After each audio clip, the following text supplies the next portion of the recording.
Santo Agostinho trata lá no século V que existe uma maneira do inimigo de Deus, o diabo, influenciar em nós. E essa maneira é tentar nos convencer que as coisas sensíveis, aquilo que a gente vê, escuta e toca, são a única realidade que verdadeiramente existe. Quando a nossa sensibilidade e as nossas emoções são educadas para apenas cultivar aquilo que a gente vê, o Evangelho vai dizer que nós estamos loucos. Santo Agostinho vai dizer que de alguma maneira nós cedemos às tentações do diabo. Qual é a dinâmica do céu?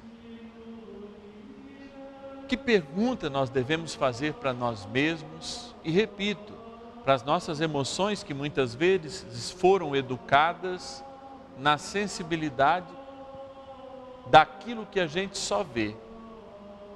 Por que o agricultor desse evangelho é chamado de louco? Se ele antes me parece um bom agricultor. Por que será e o que será que esse agricultor perdeu de sensibilidade espiritual que o fez esquecer que as coisas deste mundo passam? Senão a sensibilidade, a emoção provocada pela tentação do ter. Jesus, diante dos irmãos, ele dá um aviso: tomem cuidado, existe uma tentação muito forte, que não é de dividir os vossos despojos, as vossas heranças, mas é justamente contra a ganância. E aí ele coloca o exemplo de alguém que sabia o valor da terra, da semente, sabia inclusive até quando a semente valia, que ela não valia por anos, e que por mais que se ajuntassem grandes celeiros, tudo aquilo tinha um prazo. Essa é a ciência de todo agricultor. Mas este agricultor é louco.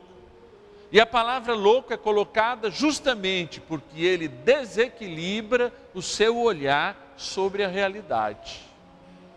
E passa a ver a realidade do ponto de vista da posse e não da administração. Todo mundo é louco nesse mundo quando se acha dono de si mesmo, quando acha que a salvação é fruto das obras, porque a salvação é dom, como nos diz a primeira leitura. Todo mundo é louco neste mundo quando se vê tomado pelo demônio da ganância e acha que a única coisa que existe é o que está do seu lado. Nenhuma segurança tem aqueles que confiam nem no que plantam, nem no que tem guardado no banco, nem neste mundo. Aliás, a pandemia nos mostrou isso. Tudo pode se inverter muito rapidamente. E aquilo que tínhamos parece que não temos mais, especialmente aquelas mais de 150 mil famílias neste país que viram perder um de seus entes queridos. Sanar. A palavra salvação quer dizer isso. Salvar quer dizer dar vida. A vida que o Senhor nos quer dar, sim, é de abundância aqui na terra. Não nega a abundância, a riqueza. Não, a riqueza não é o mal. O mal está como olhamos para a riqueza. Eu me lembro que desde muito pequenininho, eu assistia um desenho que chamava Tio Patinhas.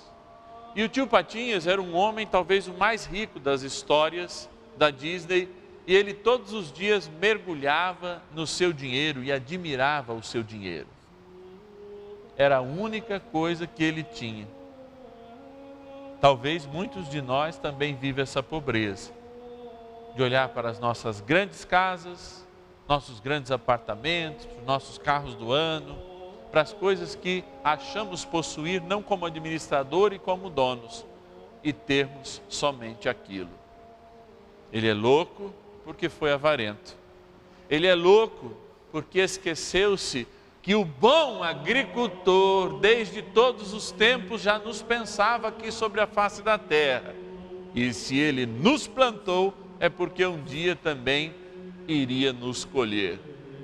O agricultor louco pode se parecer com muitos de nós, que gastam os seus dons para acumular fortunas e esquecem de ajuntar verdadeiros tesouros no lugar da eternidade, junto de Deus.